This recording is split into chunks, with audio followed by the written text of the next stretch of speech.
The morning began with a serenity so deceptively ordinary that I could almost believe nothing in my world would ever shift.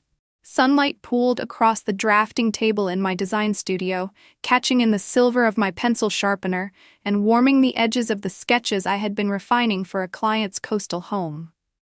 My hand moved steadily, tracing trim lines, when my phone buzzed against the wood.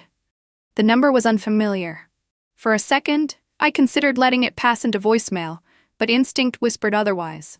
I answered, and the voice that spilled through the line would split the day wide open. Efficient, clipped, businesslike. A representative from Horizon Credit Recovery asked if I could confirm contact details for one Taran Blake. My pen stalled mid-line. She was specific. A debt of $47,000, gambling-related, outstanding. I nearly laughed, not out of humor, but disbelief. Yet her tone did not waver. I told her I could not help, asked her to remove my number, and ended the call.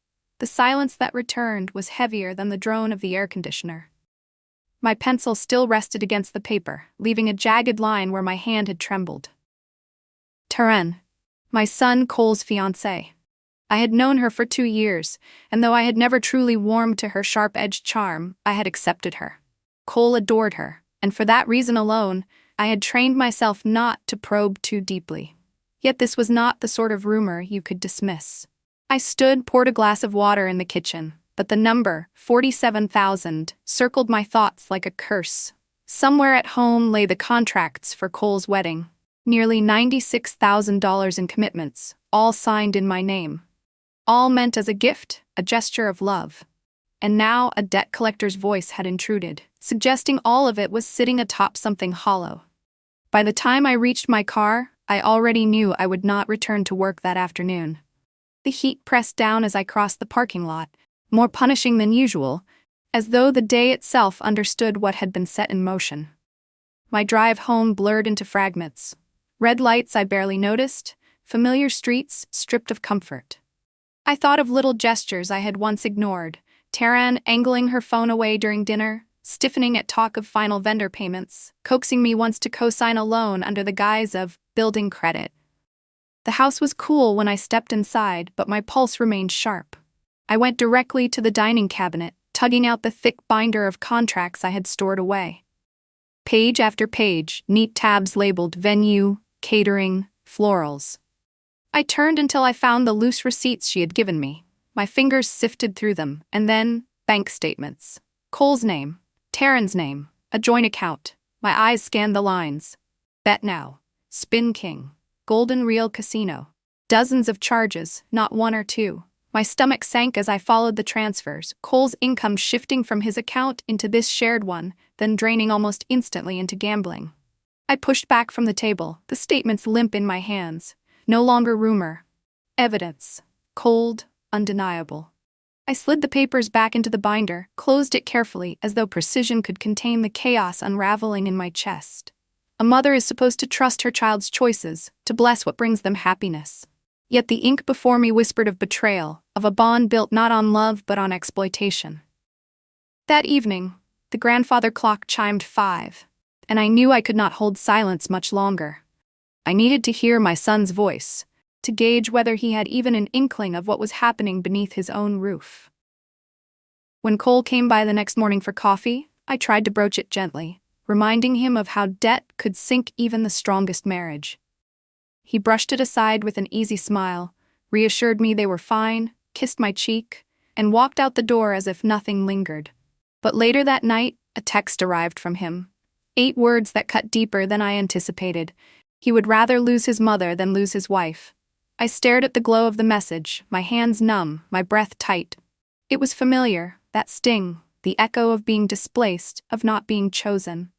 Yet beneath the pain, something steadied. My son believed he was protecting his future. I would have to protect it differently. I turned toward the bottom drawer of my study, where the contracts waited like loaded weapons, and I realized the next move would be mine alone. I drove home from the studio the afternoon after Cole's text with a heaviness in my chest, the Savannah streets rolling past like a backdrop to thoughts I didn't want to face. His words had drawn a line. A wife he hadn't yet married on one side, me, his mother, on the other. I told myself I wasn't going to cry, But my eyes kept burning, the steering wheel slick under my palms. If love meant choosing, then maybe he couldn't see what I could. I needed proof, not hunches. Proof that could not be swept away by charm or a well-rehearsed excuse. At home, I headed straight for the dining room cabinet again. The wedding binder waited, thick and heavy with its careful tabs and glossy confirmations. I set it on the table, my fingers slower this time, deliberate as I spread the contents like puzzle pieces. Receipts for catering, transportation invoices, floral sketches, all tidy, all expensive. Nestled in the back pocket were the statements I had glimpsed before. I pulled them out again, this time determined to examine every line. The charges glared up at me. Spin King. Bet Now. Golden Reel Casino. The names blurred with repetition, a parade of indulgence that made my stomach knot. The amounts varied, sometimes small, almost careless. Other times large enough to jolt my heart into my throat. Then there were the transfers, Cole's account feeding the joint one in predictable rhythms, always followed by withdrawals that drained it bare. He wasn't just adjacent to Taran's gambling, he was funding it. Whether knowingly or by her persuasion, I couldn't yet be sure. I took a pen from the drawer and began circling numbers, underlining names, as though drawing a map of betrayal. I flipped to the next statement and found more of the same. Weeks, then months, a pattern too practiced to dismiss. My hands trembled as I stacked the pages. The binder, once a symbol of celebration, now felt like a ledger of deceit. I closed it with a sharp snap and pressed my palms flat against the cover. I had nearly $100,000 invested in this wedding. The contracts alone bore my signature, my funds. And yet, beneath all the glossy plans, my son was being stripped down, piece by piece, by the woman he thought would be his partner. I left the table and walked into the kitchen. The tile was cold against my bare feet, grounding me while my thoughts spun. I poured another glass of water, though the taste was metallic, and set it aside untouched. Outside, the late afternoon sun slanted through the blinds, making stripes across the counter. I stood in their light and tried to remember the smaller details. The way Taran's smile never quite reached her eyes when I mentioned savings, the moment she leaned too quickly to silence a notification on her phone, the fact she never once offered to shoulder even a small expense. They had seemed like quirks at the time. Now they fit like links in a chain. I found myself moving back to the dining room, pulling out an old leather-bound notebook I had kept for years, one I usually reserved for design ideas. Instead, I began filling its pages with notes. Dates of transactions, references to invoices, fragments of conversations. I wrote quickly, my handwriting cramped and slanted, as though getting it all onto paper would keep the truth from dissolving into doubt. When the grandfather clock struck 6, I was still writing. The house felt cavernous around me, the ticking of the clock marking every second I had spent stitching together this shadow portrait of my son's fiancée. I thought of calling him again, but his words replayed like a warning. He wouldn't believe me, not yet. Evidence mattered more than maternal instinct. I rose, stretched my stiff legs, and carried the notebook and binder upstairs to my study. The room smelled faintly of cedar from the old shelves, a smell that always steadied me. I stacked the materials neatly in the bottom drawer of my desk and slid it shut with a finality that made my chest tighten. Tonight was not the night to confront him. Still, I couldn't shake the ache in my ribs, a pulse that refused to quiet. I wandered through the house, restless, my footsteps soft against hardwood. Every object seemed suddenly out of place. The vase on the mantel, the framed photos, even the throw blanket draped across the sofa. My world had been invaded by something ugly, and nothing fit quite right anymore. When darkness fell, I sat alone in the living room, the silence thick, and allowed myself to imagine the worst. Cole bound to a woman whose love was measured in withdrawals and wagers, whose promises were balanced against debts. I could see his face, hopeful, blind to what was happening. And I could see mine, in the shadows, bearing the weight of knowing. I closed my eyes, leaned back into the couch, and pressed my palms together. Whatever came next, it could not be indecision. The line had already been drawn, and one way or another I would have to step across it. The morning after my long night in the living room, I woke with a weight still pressed across my chest. The sun was already streaming through the blinds, catching the edges of the living room furniture in muted gold.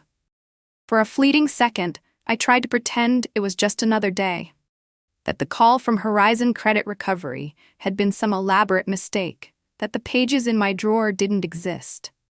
But when I reached the kitchen for coffee, the silence felt too brittle, like glass waiting to fracture. Cole arrived later that morning, the way he sometimes did on his way to work, asking casually if I had brewed the strong coffee he liked. I handed him a mug, my fingers brushing against the warm ceramic, and tried to choose my words carefully. I spoke of how I'd seen marriages break down under the weight of finances, how love alone wasn't enough when debt became the third partner at the table. My tone was steady, but beneath it pulsed a desperate hope that he might hear me.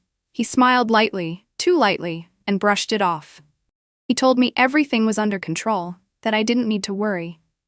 He kissed my cheek and slipped out the door with his travel mug, leaving me staring at the empty kitchen like I'd spoken to a wall. For a while, I tried to convince myself it had been enough, that planting the seed might someday matter. But that evening, as I loaded the dishwasher, my phone buzzed with the message that left me breathless. He would rather lose his mother than lose his wife. The words glowed in the blue light of the screen, searing themselves into me, heavy with finality. I stood frozen, my hands dripping with soapy water, the room suddenly too quiet. My heart felt split in two. He had chosen, even before the vows were spoken. And he had not chosen me. A chill moved through me, a familiar ache I thought I'd left behind years ago when I'd raised him alone, shielding him from disappointment. Yet here it was again, raw and uninvited. But pain has its way of reshaping itself into resolve. Slowly, the sting dulled, and in its place, something colder settled. If Cole was blind to what was happening, then I would need to act as his eyes. He could hate me for it now, despise me even, but better anger than a lifetime shackled to deceit. I went to my study and pulled open the drawer. The contracts stared up at me, neatly stacked and waiting. Venue, catering, photography, florals, each one signed in my name. Each one a binding tie. Next to them, the agreement for the pearl-white SUV I had intended as their wedding gift, still legally mine. I flipped through the pages slowly, the lamplight spilling over the ink, catching the fine print in harsh relief. I marked clauses, penalties, cancellation terms. I read until the words blurred, not out of fatigue but out of sheer focus. Every paragraph became less about celebration and more about escape routes. By the time the clock struck midnight, I was no longer simply Cole's mother, standing on the sidelines. I was a strategist, a gatekeeper of resources that could either feed the trap or starve it. If I had to play the villain, then I would play it thoroughly, deliberately. The following morning, I called Elias Morton, my attorney of over a decade. His voice was calm, precise, a metronome of reason I clung to while explaining. I laid out the contracts, each signature, each payment made from my accounts. He confirmed what I had begun to suspect. Every contract, every service, every gift was tied to me and me alone. I had full authority to cancel them. The SUV remained in my name until title transfer, another safeguard I hadn't realized I'd kept. The knowledge steadied me, though it also chilled me with its weight. I wasn't simply helping my son plan a wedding anymore.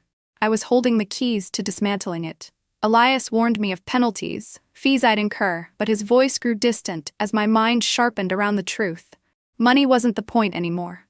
Trust was. When I left his office, the air was thick, clinging to my skin as though reminding me of how irreversible this path would be.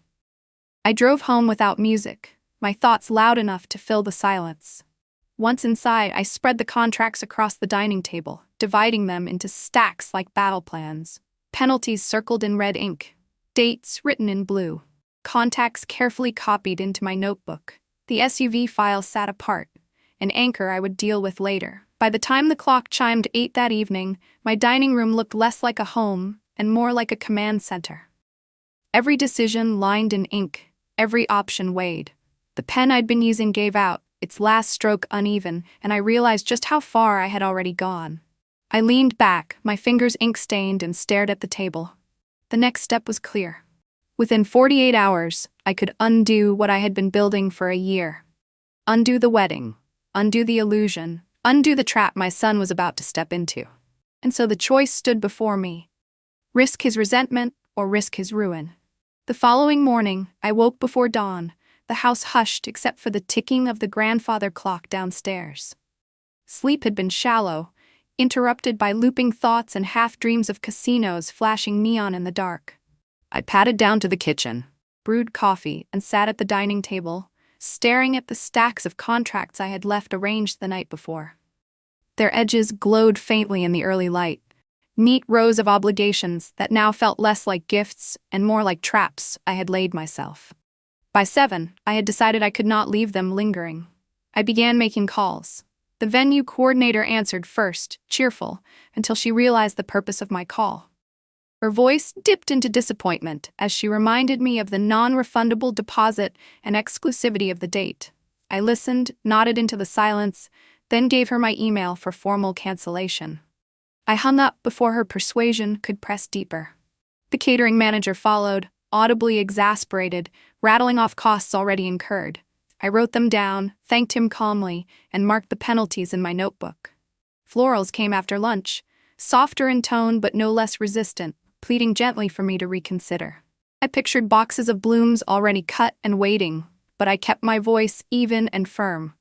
Photography and music proved easier. Professionals used to clients who changed plans, though their disappointment still clung at the edges of the conversation. By evening, I had cancellation confirmations for each service sitting neatly in my inbox.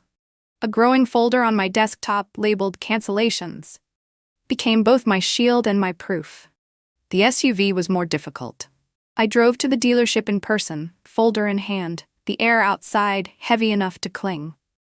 The salesman greeted me brightly, expecting to walk me through customization details. When I told him there would be no customization, his smile faltered. He asked no questions, just processed the reversal. Within 30 minutes, the keys were back in my purse. I walked out with a strange lightness in my chest, the first tangible piece of this dismantling complete. The next day, I met with the bank manager in her cramped office, explaining I needed the joint wedding accounts closed immediately. She studied the paperwork, confirmed all deposits had come from my accounts, and transferred the remaining balance back into my savings. $15,324. Numbers that now represented something more than money. They represented control, wrested back from chaos.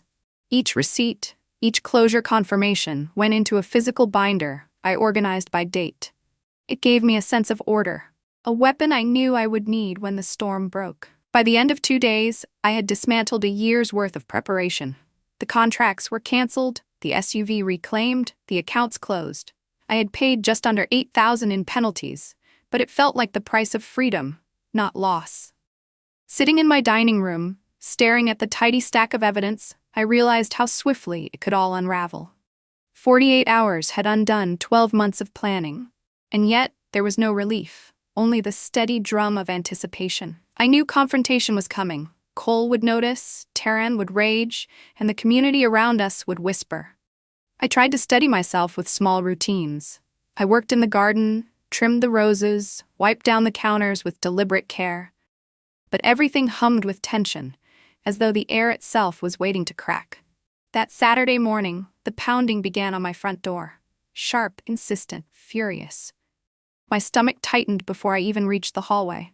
Through the glass, I saw Taran on the top step, Cole behind her, his jaw locked tight. Her voice carried even before I opened the door, sharp and biting. The venue, the catering, everything gone. What had I done? I stepped aside, though I did not move far. My voice was calm but firm as I told her I had canceled contracts that I had paid for, because I would not fund a marriage built on lies. Cole's eyes burned into mine, a mixture of hurt and disbelief. His words accused me of sabotage, of destroying his wedding. Before I could respond, footsteps approached along the sidewalk. Mrs. Aldridge, my neighbor from 2 doors down, slowed as she passed with her dachshund. She greeted Cole brightly then, with careless innocence, mentioned she had seen Taran with a man from the marina earlier that week, enjoying themselves near the docks. The words landed like a stone in water, sending ripples through the air. Cole turned sharply to Taran, confusion and hurt cracking through his expression. She denied it quickly, too quickly, her tone brittle. She claimed coincidence, a friend, an accident. Her eyes darted toward me, cold and sharp, daring me to intervene. I didn't. I only stood in the doorway, letting the silence press harder than any words I might have spoken. For the first time, I saw the edges of Cole's certainty crumble. His shoulders dropped a fraction, his gaze shifting between us. Taran's face tightened before she spun and stormed down the steps, throwing her words over her shoulder. She wouldn't stand for this. Cole lingered a moment longer, unsettled, then followed her without another word. When their car disappeared down the street, the house fell quiet again. I closed the door gently, leaned my forehead against the wood, and exhaled. The storm had broken, just as I knew it would, but there was still more thunder waiting. The house was still vibrating with the echo of Taran's voice when I sat down at the dining table again. My hands were flat against the wood, steady only because I forced them to be. I could still see the flash of Cole's eyes, confused, betrayed, uncertain, as if my decision had not only stripped away a wedding but had stripped him bare. I knew it wasn't over. Taran was too practiced, too composed when challenged, to let the matter rest. The confrontation on my doorstep had been only the opening act. For days afterward, the silence between Cole and me grew thick, fragile as spun glass. He called less often, and when he did, his voice was muted, careful, like every word had been weighed before release. His messages grew shorter, his visits non-existent. On social media, I saw photographs of him and Taran at dinners, smiling for the camera, their bodies pressed close as though nothing had changed. Yet the smile in his eyes looked different, tighter, more forced. It reminded me of a man holding a rope too thin to support him, gripping anyway because he couldn't bear to let go.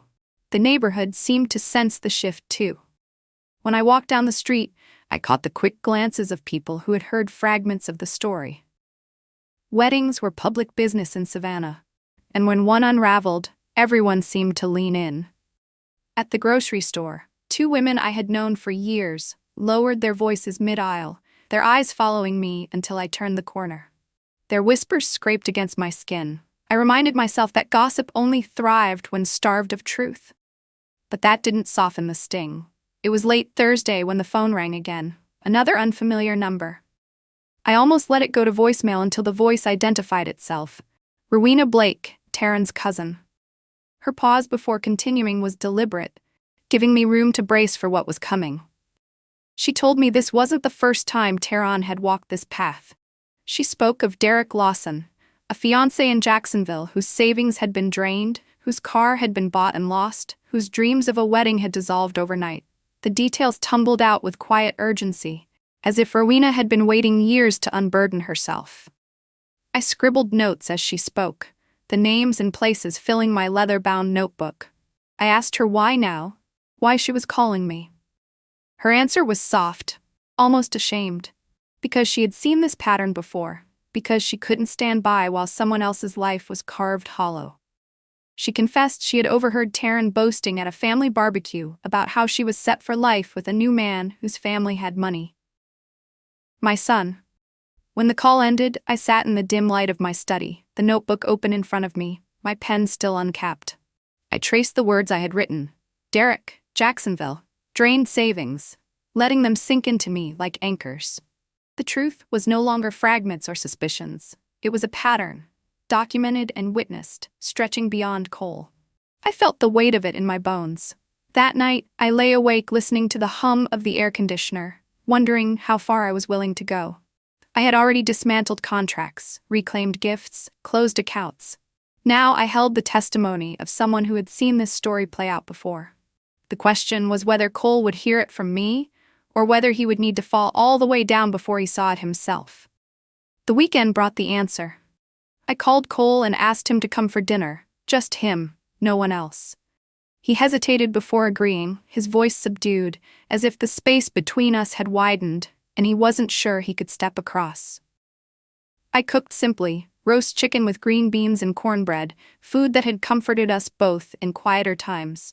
The table was set without fuss, the air thick with silence as we ate. Neither of us spoke beyond pleasantries, the scrape of forks against plates louder than conversation. When the dishes were cleared, I rose without explanation, went to my study, and returned with the folder I had assembled. I placed it on the table in front of him, my hands steady even as my heart thudded. The binder was no longer just paper. It was everything.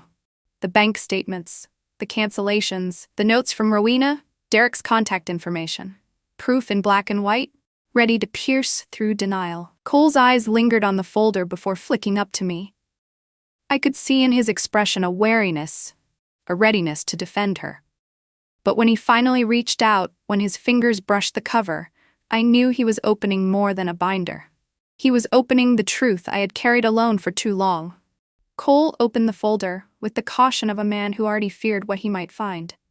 His hands, usually sure and steady, turned the first pages slowly.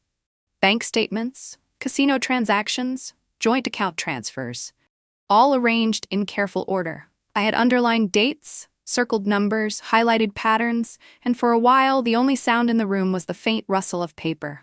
His eyes moved down the columns, tightening with each line, his jaw set as if bracing against a tide. I spoke little at first, letting the evidence tell its own story. But when he hesitated, when his hand lingered on a withdrawal larger than his monthly rent, I leaned forward and filled in the gaps. I reminded him of the night she angled her phone away, the day she asked me to co-sign a loan, the sudden tightness in her smile when I mentioned payments. Each detail slotted into place beside the numbers, painting a portrait he could no longer ignore. When I told him about Rowena's call, his head lifted sharply. I explained everything she had shared, about Derek Lawson in Jacksonville, about the drained accounts and the boutique that never opened, about the sudden disappearance before a wedding that never came. I gave him Derek's name and number, written neatly on a slip of paper. Cole stared at it for a long moment before setting it aside, his fingers tapping against the table as though measuring his pulse. For the first time, his defenses cracked. His voice was low when he admitted he had noticed things too. Stories that didn't quite add up. Times when she claimed to be somewhere, but left threads loose enough for doubt. He had chosen not to pull at them, unwilling to watch the picture unravel. Hearing him say it broke something in me too. The silence between us had been heavy for weeks, but now it was laced with shared recognition. He stacked the papers neatly, aligning the corners with unnecessary precision, his hands steady though his eyes were distant. He thanked me, his words clipped, as if gratitude was too fragile to fully express. Then he rose, tucking the folder under his arm, and left without lingering. The door closed softly behind him, leaving me in the stillness of the dining room, my empty plate from dinner still waiting to be cleared. That night, I barely slept. I lay in bed listening to the cicadas outside, the rhythm of their song almost mocking in its steadiness. Around midnight, my phone buzzed on the nightstand. One message, just 2 words, "It's over." I sat upright, the glow of the screen painting the room pale. Relief surged through me, tangled instantly with sorrow. My son had ended it, had finally seen the truth, but at what cost? I set the phone back down and lay staring at the ceiling, my body trembling with exhaustion that wouldn't soften into rest. The next morning, the fallout began. The first call came from my sister-in-law, her voice sharp even before she said hello. She accused me of undermining Cole, of sabotaging his happiness. I tried to explain, briefly, carefully, but she wasn't listening. By the end, she told me I had broken up a family, as if love built on deceit was something worth protecting. Other calls followed. Cousins, old friends, voices edged with curiosity or condemnation. I learned quickly that explanations didn't matter. Everyone already had their own version of the story, and none of those versions placed me in a role they admired. At the grocery store, whispers grew louder. People glanced at me, some pitying, some judgmental, others openly disdainful. I kept my head high, shoulders squared, but each look carved at me. Even Cole wasn't spared. He told me work had become uncomfortable, that people asked questions he deflected with clipped answers. His voice over the phone sounded taut, weary, but resolute. At night, I would sit in my study with the binder still open on my desk, staring at the evidence as if repetition could steady me. I reminded myself over and over, this had not been destruction for its own sake. This had been protection, intervention, survival. Sometimes love means becoming the villain, until the truth finally speaks for itself. Yet even as I repeated it, the house felt hollow. I had dismantled a wedding, fractured relationships, and invited gossip to cling to me like ivy. Still, beneath all that weight, there was a quiet certainty. Cole had seen enough. He had chosen to step back from the trap. and for me, that was enough to bear the whispers, the blame, the silence. The week after Cole ended things was a blur of ringing phones and quiet nights. I tried to focus on work, but even in my studio, among rolls of fabric and scattered sketches, the silence pressed in. Every call that lit up my phone seemed to carry more accusations. Some were subtle, masked as concern, as curiosity, but most came sharp-edged, voices rising before I could finish a sentence. To them, I wasn't a mother who had shielded her son from ruin. I was a meddler, a saboteur, a woman too controlling to let her grown child live his life. I had known this was coming. But foreknowledge doesn't soften the sting. In Savannah, people never forget a scandal, and weddings are their favorite stage. The story had already spread beyond what I could contain, shaped into versions I didn't recognize. By the second week, I realized I no longer had the energy to defend myself. Truth was not a currency people wanted to trade in. So I let the phone ring sometimes, unanswered. I let texts sit unopened until I had the strength to breathe past them. Cole, too, was weighed down by the aftermath. He called less, though when he did, his tone carried a steadiness that reassured me. He told me he had returned the last of the money from the joint accounts, that he had met with the bank to settle lingering obligations. He had taken extra shifts, even picked up freelance work. He was exhausted, but beneath the exhaustion was something I hadn't heard in months: clarity. He was no longer rushing toward something false. He was pausing, breathing, waiting for something real. One evening, he came to dinner again, alone this time. The house smelled of rosemary chicken and fresh bread, comfort I had baked into the walls. We ate quietly, the silence no longer brittle but tentative, as though both of us were relearning how to share space. Afterward, I made tea, and we sat together on the porch while the sun dipped low. He spoke haltingly at first, then more steadily, about how he had gone through the folder again. About how he had called Derek Lawson, who confirmed every word Rowena had told me. Hearing it secondhand, from another man wronged, had carved the last of the doubt out of him. He admitted he had felt anger, not at me, but at himself, for not listening sooner, for not noticing when the pieces didn't add up, for almost surrendering his life to someone who had no intention of protecting it. I listened, my heart swelling with relief and breaking at the same time. I told him no one should blame themselves for loving, that hope can blind even the sharpest eyes. He nodded, though I could tell the guilt clung to him anyway. Some lessons leave scars no reassurance can smooth. When he left that night, he hugged me tighter than he had in months. His voice, when he said goodnight, carried gratitude without needing to spell it out. After he drove away, I lingered on the porch, staring at the darkening street, my tea gone cold. The neighborhood was quiet, but I could still feel the whispers circling like moths around a flame. It no longer mattered. The days that followed stretched into something steadier. Cole's voice on the phone carried more ease. He began mentioning a woman from his office, someone he had known casually for years, someone he was now meeting for coffee and long walks. There was no rush, no declarations, just conversation. I heard something light in him again, something I hadn't realized I'd missed until it returned. For myself, I retreated into quieter rhythms. I spent more time in my garden, pruning roses that had grown wild during the weeks of turmoil. Their thorns pricked my fingers, but I welcomed the small sting. It reminded me of my own boundaries, the ways beauty and defense can coexist. As the days warmed, the blossoms climbed higher, fuller than ever before, as if reminding me that growth often follows pruning. I still carried the sting of judgment from others, the weight of being seen as a villain. But in the stillness of my garden, I understood something more clearly than ever. Protecting someone you love often requires stepping into shadows they can't yet see. Sometimes it means standing alone, painted as the antagonist until the truth reshapes itself in their eyes. And in that quiet, I realized I could live with that role. Because Cole was whole again.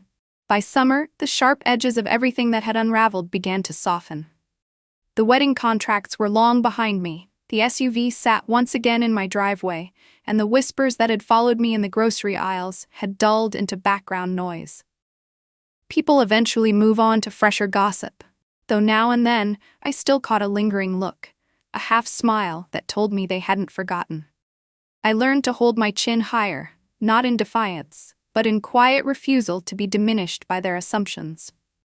Cole had paid off the last of the debts that tied him to Taran. He worked long hours, took extra shifts, and sometimes his voice over the phone carried the wariness of someone still patching holes. Yet even through that exhaustion, there was a new steadiness in him. He no longer spoke in clipped reassurances designed to protect her. He no longer deflected when I asked how he was. Instead, he admitted the truth. He was tired, rebuilding, but relieved to finally stand on solid ground. He mentioned a woman he saw from time to time, someone who worked in his building, someone he had known in passing for years. Their beginnings were quiet. Coffee breaks, walks after work, shared conversation without expectation. He told me there was no timeline, no pressure, no grand declarations, just ease. Just the kind of simplicity that felt real after months of chaos. I listened, smiled, and told him that was enough. At home, I found solace in my garden. The roses bloomed wildly that year, climbing higher than I had ever seen, their petals heavy and fragrant in the heat. I spent mornings pruning, afternoons tending soil, evenings watering as the sky faded into lavender. The work was quiet, repetitive, steadying. With each weed pulled, each stem tied back, I felt the clutter inside me clear. The garden became both sanctuary and mirror, proof that after pruning, after loss, life does not shrink. It expands. Sometimes I thought back to the phone calls, the accusations, the way Cole had once texted that he would rather lose his mother than lose his wife. That wound had cut deep, and though it no longer bled, the scar remained. Yet scars are not failures. They are reminders of survival. I had carried the blame, accepted the role of villain in the eyes of many, because protecting Cole had mattered more than preserving my reputation. Now, with distance, I could see it clearly. My choices had dismantled a year's worth of planning in less than 48 hours, but they had saved something far greater than a wedding. They had saved my son from a life bound to deception, from a marriage that would have drained not only his accounts but his spirit. He might never fully understand the depth of what I carried during those weeks. That was the cost of motherhood, of love, sacrifices made quietly, without guarantee of recognition. I sat on the porch one evening, the air still thick with summer heat, and watched the fireflies rise from the grass. Cole's laughter echoed faintly from my phone's speaker, a memory from earlier that day when he had called just to tell me about a silly moment at work. His voice carried lightness now, free from the shadows that had once weighed him down. And I realized then that sometimes protecting those you love means becoming the villain in their story until the ending rewrites itself. The storm had passed, though its echoes would always remain. I thought back often to those first days, the phone call from Horizon, the binder heavy with contracts, the ache in my chest as I realized how much of myself I had invested in a wedding that was never truly real. The memories no longer burned as they once did. They lingered like distant thunder, reminders of how quickly a life can tilt. Cole had walked away from the edge, though the climb back was slow. He built his days with work, steadying himself piece by piece, and I could see in him a resilience I had always known was there. The woman he spent time with now did not arrive in bursts of glamour or grand promises. She arrived quietly, with small kindnesses that asked nothing of him but presence. That difference mattered more than he yet understood. As for me, I found rhythm again in soil and sunlight. My garden rose taller, fuller, as if reflecting back the growth I could not always name in myself. The gossip, the sideways glances, the calls filled with anger, they no longer defined me. I carried them, yes, but lightly, like pebbles in my pocket, outweighed by the certainty of why I had acted. In the end, what remained was simple. Love does not always look like celebration. Sometimes it looks like pruning, like cutting away before the rot spreads too deep. Sometimes it asks us to carry blame, to stand in silence while others misunderstand, to hold steady until the truth blooms on its own. And so I let the days slow, my voice softening, my steps lighter. The house was quiet, the garden alive, and my son safe. That was enough.